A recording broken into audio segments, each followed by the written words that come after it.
Night falls over the desert like a thick, dark blue blanket, covering the endless rolling dunes.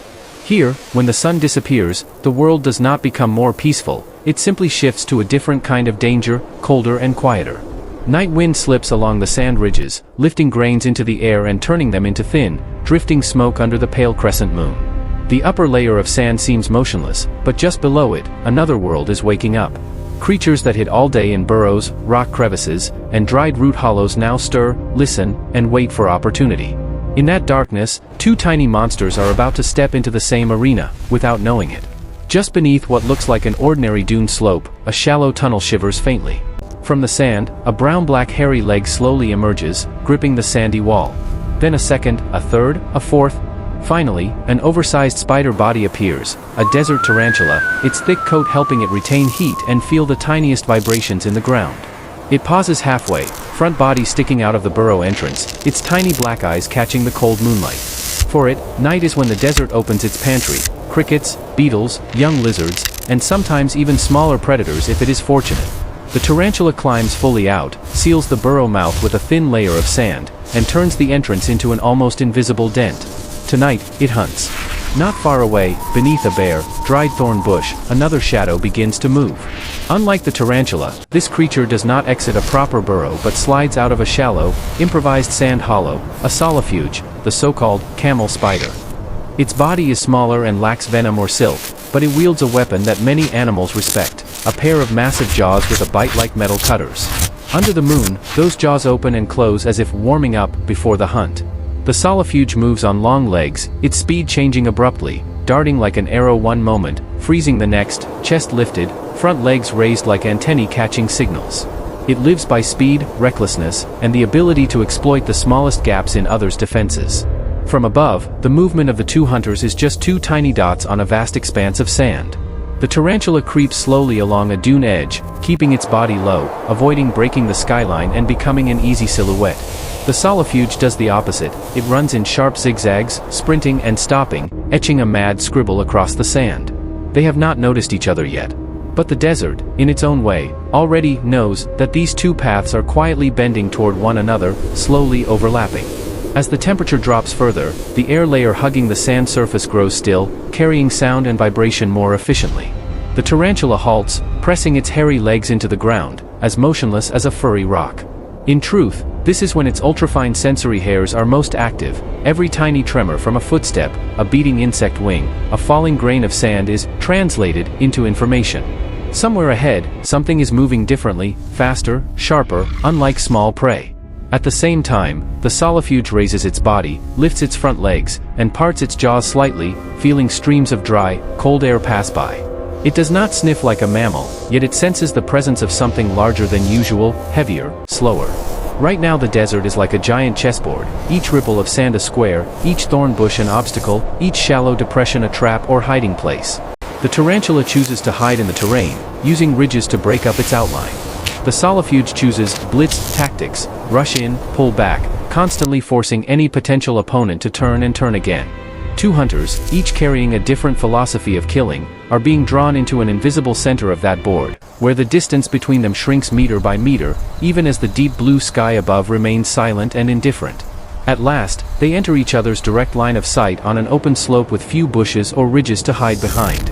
The tarantula raises its front body slightly, spreading its front legs in a silent warning. It is no easy meal. The solifuge responds by lifting high, jaws wide, front legs pointed like twin blades. For several long seconds, neither moves. The wind still blows, sand still drifts, but in that gap between them, everything seems to freeze. There is no roar, no dramatic sound, only two animals born to kill staring straight at each other, with the whole desert as a mute audience. This is the moment when the line between hunter and prey becomes thinnest. And it is also when the silent siege truly closes around them, not with walls or wire, but with hunger, cold, exhaustion, and the desert's unwritten law: whoever makes the first mistake pays the price. The solifuge breaks the balance first. It does not wait for the tarantula to strike. A barely visible flex of its legs, then an explosion. Its body shoots off at a diagonal, hugging the sand, arcing around the spider like a blade sliding past its back. Sand flares in a faint luminous trail behind it. The tarantula responds by twisting its body, but its weight and structure ensure it will always be a fraction of a beat late. One hind leg is slashed by the jaws, a tiny crack glinting under the moon. It is not a mortal wound, but it is enough to turn the encounter from testing into a real fight. Under attack, the tarantula brings out its most terrifying weapon, venom. It lowers its center of gravity and glides forward like a living rock covered in hair, carrying 2 black needles at the front. The chelicerae spread, and the curved fangs are ready. For most smaller creatures, a single bite ends all resistance. But the solifuge is not that kind of prey. It begins to circle, no longer charging straight in, staying just outside reach. Every time the tarantula tries to turn to keep up, the solifuge changes direction again, turning the spider's big body into a machine forced to pivot constantly on loose sand. On the ground, their footprints spiral and overlap. Each loop is another trial, and another step closer to a mistake. The solifuge darts in, skimming another leg, carving a shallow scratch into the hard shell.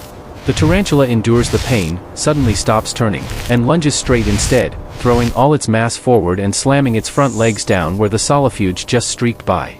If the solifuge had been even a fraction of a second slower, its body would have been pinned under that weight before the fangs came down like twin poison blades.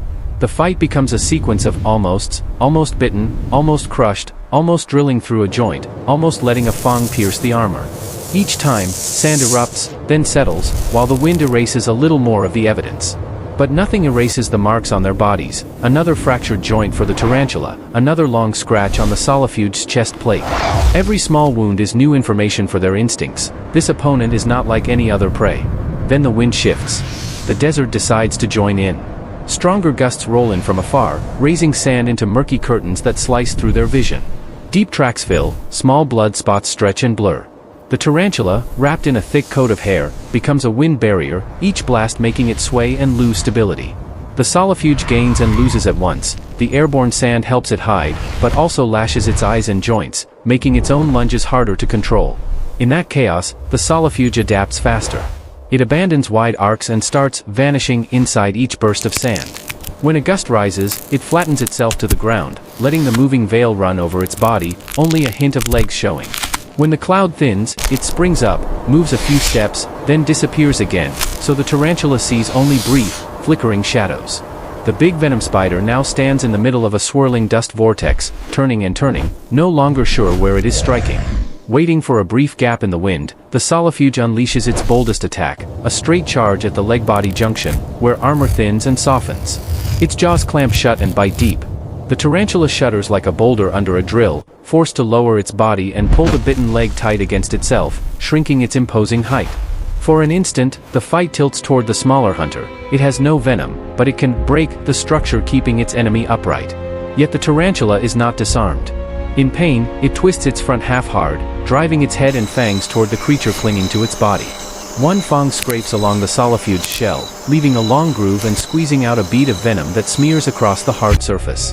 The toxin does not penetrate, but the sensation of the fang sliding so close is enough to make the solifuge let go instantly, springing back like a coil and reopening a safer distance. This exchange kills no one, but makes them both understand how a few millimeters could have changed everything.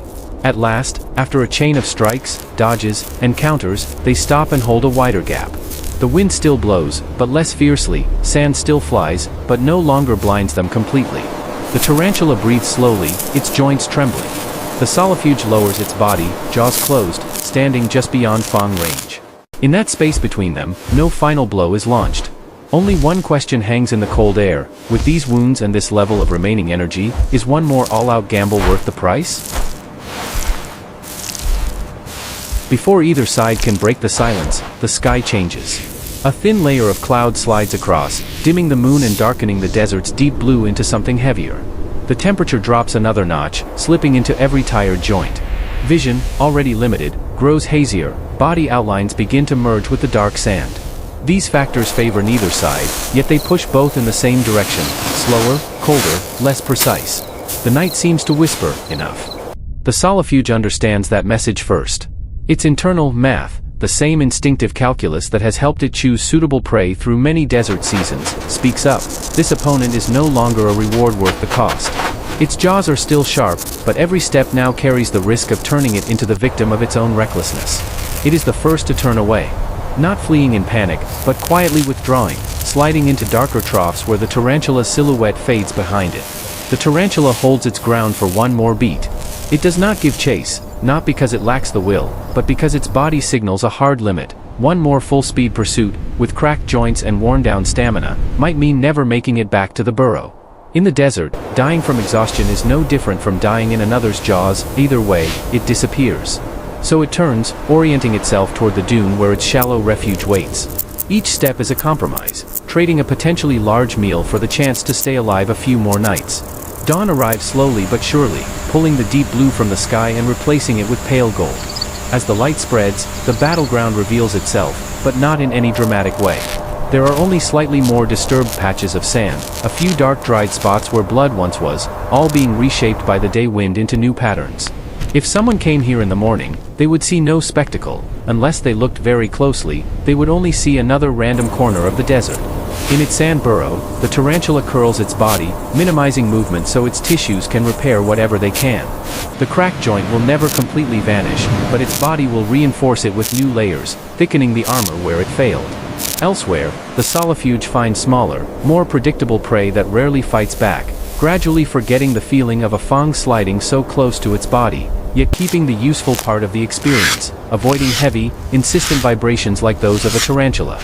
The desert does not record history in books, but in small changes on its surface and inside its animals' instincts. The silent siege between tarantula and solifuge is just one of thousands of similar encounters each year, starring different individuals.